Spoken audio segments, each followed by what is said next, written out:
Hey guys, Jexie here. Welcome back to another video. As you can tell by the title, this video is going to be a little different than the types of topics I normally talk about, but it is going to be completely related to recovery. I am going to be speaking a little bit about the Rewired Soul, but I want to be very clear at the beginning that I am just talking about my feelings of him in regards to whether or not he's a good advocate for the recovery community. I'm going to leave out all the drama and stuff that's been talked about him in other videos, in things he said. I just kind of want to look at, I watch his videos still because I'm always interested to see how a person grows. And I've read his 2 blog posts, and it's gotten me a little bit concerned in regards to whether we should be looking up to him as a member of the recovery community. And I thought we should evaluate that.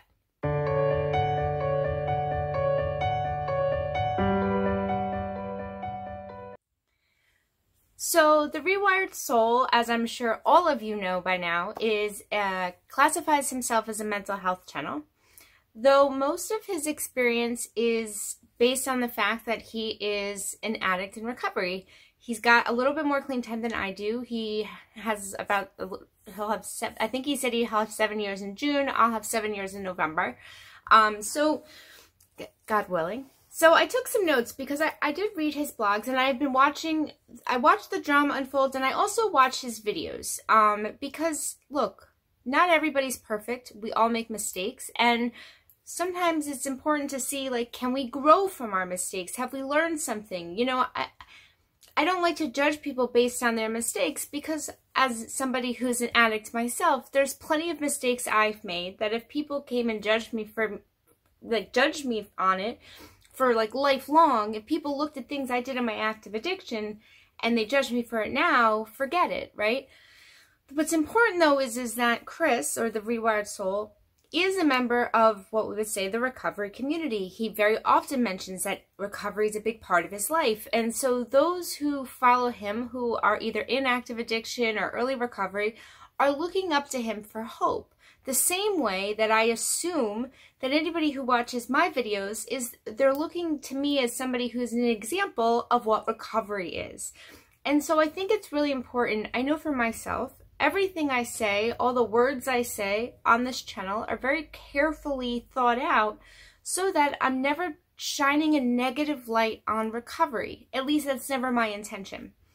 So there was a couple things in his recent blogs that he had just posted. If you want to read them yourself, I can put the links down in the description. They're also on his channel. And the overall themes of the blogs are really great. I think the topics are good. I just think they're a little contradictory to the kinds of things that we talk about in recovery. On his channel and on a lot of his videos, he mentions his therapist a lot as his go-to, which, look, don't get me wrong, I think therapy is great. I think it helps out a lot of people, and especially in regards to mental health, having a therapist is generally a really good idea, right? But I noticed that he never talks about the type of support that many people in recovery do. He never mentions like having a support network of other recovering addicts. He doesn't mention going to meetings that often, which may be a choice to keep himself separate from that program, because a lot of 12-step programs promote anonymity, which means that we don't want anybody to think that we're representatives of those programs. So although he is in a 12-step program, I've heard him say it before, that may be why he doesn't mention it, and so I won't like hold that against him. But he mentioned something in his first blog, and this is kind of what got me starting to think about this. So his first blog post was about discover your lantern of values, and he talks about how after the whole drama controversy he was in, that he started going to 12-step meetings, he got a new sponsor, he started meditating, and he started seeing his therapist. I don't remember if it was a new therapist or a continuing therapist. But what stuck out to me was when he started saying that he started attending meetings, got a new sponsor, and began meditating. Now, these are all things that we generally would tell people as soon as you start a recovery program that should be a big part of what you do on a daily basis. You should build a recovery network. You should get a sponsor. And even if you're not in a 12-step program, having a group of people that you can relate to, that have some clean time, that you can talk with, is going to be important regardless of what program you're in. Even if it's not a 12-step program, you're still going to want to surround yourself with other people who are in recovery, because recovery is not abstinence. Abstinence and recovery are two separate things. Abstinence is clearly not using substances, right? You can be abstinent, but not necessarily be in recovery, right? When you're working on making yourself a better person and moving forward in life, like, that's what recovery is, right? So I got a little confused by some of the things that he was saying, because he was talking as somebody who just got into recovery when he's been in recovery for 6 years. So my concern is that although he may have a lot of experience being around people who are in recovery, although he may have, you know, relationships with people in recovery, I'm not sure, based on his words, not anything else, just based on his blog words, how active he is in his own recovery program. So I can't talk about whether he's a good advocate for mental health or not. I'm sure there's plenty of people who can argue both sides. That's not my experience. My experience is not in mental health as a broad category. My experience is simply being a person in recovery. So what I'm saying about my concerns about the Rewired Soul, sorry, I said about like 12 times, is just compared to what I've learned as a person in recovery. So that's just where this is coming from. So I could be totally off, but it's just something that struck me as interesting. He mentioned that, I'm looking down at my notes because, as you guys know, I like to take notes on everything. I'm going to quote this. This is quoted from his blog. I truly believe that my perpetual state of misery was based on a screwed up value system which started by valuing things I had no control over. He also said, I thought having things would make me happy. And he talks about how when he first got sober, he had to find a new set of values, and that now, again, he was at that place where he had to come up with a new set of values. So that confused me, because I know for myself, part of being in recovery is constantly reassessing my values, constantly looking at my belief system and my actions and seeing if things have to change. Do I need to work on something? Am I lacking somewhere? So the fact that you wouldn't take a look at your value system for an extended period of time seems to be a sign that you're lacking in a recovery program. Again, I'm just going by his words in this blog, so perhaps there's things that are being left out or shortened for the space of time. I'm not judging. I'm just talking about things that are important to me in recovery, and why it was a little concerning to know that I'm not sure that he's representing himself as somebody who should be looked at as like a mentor in recovery. Maybe that's not what his channel is about. He mentions it often, but that may not be his goal. So perhaps I'm out of line. But he also talks about his 3 values being altruism, honesty, and understanding. Now, based on the recent drama, I'm sure that the honesty and understanding and altruism can be argued based on actions from all that stuff, right? I'm not even going to go there. That's not what this video is about. But what struck out to me is he does mention in the blog article that even people in his personal life who were close to him don't respect his altruism because they suggested he stop making YouTube videos based on the situation he was in. Now, again, I don't know the circumstances and I don't know the people or anything, but to me, I'll just put it back on myself.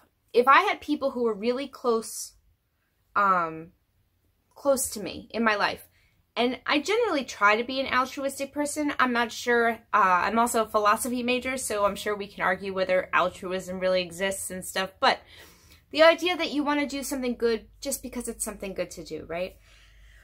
If people close to you are telling you that maybe you shouldn't make YouTube videos anymore, I'm not sure that you could argue that's them not respecting you being an altruistic person.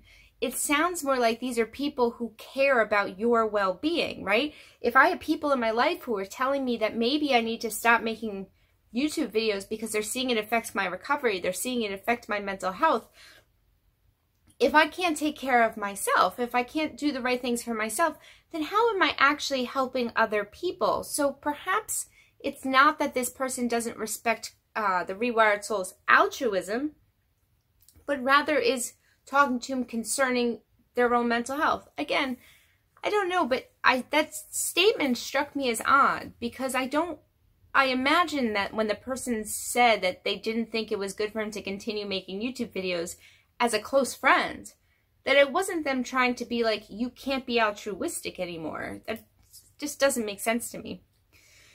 He also talks very often throughout this entire first blog article about his therapist. And again, it makes me wonder, is that your only support system? In recovery, we're generally taught to have a big network of people that we can lean on if we need to, especially other recovering addicts. And I worried a lot in the way his first blog post, again, I'm coming from a recovery standpoint, not a mental health standpoint, but just as a person in recovery, these are things that I would look out for when I see somebody who's potentially having a problem. These are things I would point out. Have you been talking to other addicts? Are you reaching out to the people, or do you have a support system? If you only have a therapist, that may be great, but in terms of recovery, it's very minimal, especially if that therapist is not an addiction specialist. So then I read his second blog, which is about fear, but really came to me more off about anger. And he uses a lot of words that are very harsh. He mentions how he's been getting attacked. He said that even when he was on his mental health break, he was highly scrutinized and under attack. People called him a liar, a manipulator, a fraud, and that he was traumatized, right? He uses a lot of these like really strong words that generally people associate with people feeling victimized. Now, again, had I been in his place and been getting all that same negativity at me, I would probably feel victimized. I would probably find it very traumatic. So I'm not degrading his feelings here, right? But I think what got me yesterday was his April Fool's video. And I commented this on his video directly to him, but I didn't think he didn't understand. He said that, you know, in a video after, he didn't think people needed to lighten up and take a joke. And I think the reason that he missed the mark on that video is you can't tell people to lighten up and take a joke when the premise of the video was that you were apologizing to somebody. And some people out there in the YouTube world are still feeling that they deserve an apology from the Rewired Soul. So teasing that you're going to make an apology and then not makes people feel played. It makes people feel like you don't care. You're telling them to lighten up, but they've been traumatized or hurt as well. They've felt attacked.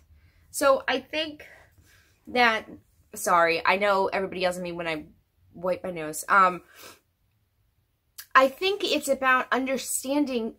I feel like he lacks empathy. The idea, you know, and if understanding and being empathetic is one of his values, I feel like he would be more understanding to why faking an apology at this point in time would be more hurtful than funny. But that's just me. So then the last thing he says on his blog that got me to question how well he's, you know, ingrained in his own recovery program is, it says you're going to piss people off you're going to piss people off along the way, but that's how it goes. I would say that should, for me, that would never be like my like motto, like you're going to piss people off along the way. Like my goal is not to piss people off. And look, that doesn't mean that I'm going to be a pushover or I'm going to let people abuse me or things like that. But I don't generally just do what's right for me and forget everybody else. Like before I sat down to do this video, I thought really long and hard about it because I don't like being involved in these like he said, she said videos. But after reading these blogs, it got me thinking that if people in recovery are looking up to him as an example, and this is what they're seeing, I feel like they may be getting a mixed message. So I think it's important that those of us in the YouTube recovery community just say like, hey, that's not the only way. You know, like I go to meetings regularly. I have a very strong network of other people in recovery that I speak to. I think that, you know, being honest about how we work a recovery program is important. Not a lot of people talk about recovery, and right now mental health seems to be a real hot topic. People want to talk about it. People want to build drama around it. That's not me because I'm not a mental health channel. Maybe I fall in that category because I talk about addiction and recovery, but I don't have experience with any of those other things, so I can't talk about it. I just want people to know that regardless of what YouTubers you watch and what you think about them, everybody has something different to offer. It's important that you trust the person you're getting information from. You know, that people keep calling stands and cancel culture and stuff like that. Like, I don't necessarily like that whole concept. I think we all have the ability to think for ourselves and to judge who we're getting our information from. For example, if you watch my videos and you don't think I'm a trustworthy person or you don't get a good vibe from me, then you're not going to take anything I say to heart. Whereas if you watch my videos and you believe what I'm saying, then you're going to trust the suggestions I'm giving you that are just based on my own experience, you know? Just know your source, you know, and don't feel guilty for questioning things. As I did in my video, like where I talked about who I was, I'll link it. I want you guys to know like who I am and to understand that like questioning is good. If you don't like something I say or you disagree, just leave a comment. Question me. Let's talk about it. I'm all right. And again, I'll say this before I end. This is a little longer than I planned. This is not a hate video against the Rewired Soul. I am in no way telling you to unsubscribe or don't watch his videos because that's not who I am or what I do. The whole point of my video is to bring light to the fact that he may not be working as strong of a recovery program as I think a person should when they're going to talk about recovery. Now, to be fair, he hasn't really talked a lot about recovery on his channel recently, so maybe that's the reason why he doesn't. I don't know. But I just thought it needed to be brought up. Thank you so much for watching. I will be uploading a short video tomorrow morning that gives my rules on my Wednesday night trivia game because, look, recovery can be fun. Even if you can't leave the house and you need something fun to do, once a week we're going to do a live stream trivia game. I've done it in the past on Periscope. It's super fun, so we'll do it. Again, more information will be posted on my channel tomorrow morning. And I hope you all have a really, really great day, and I hope you'll join me on my live stream tomorrow. Talk to you all soon. Bye.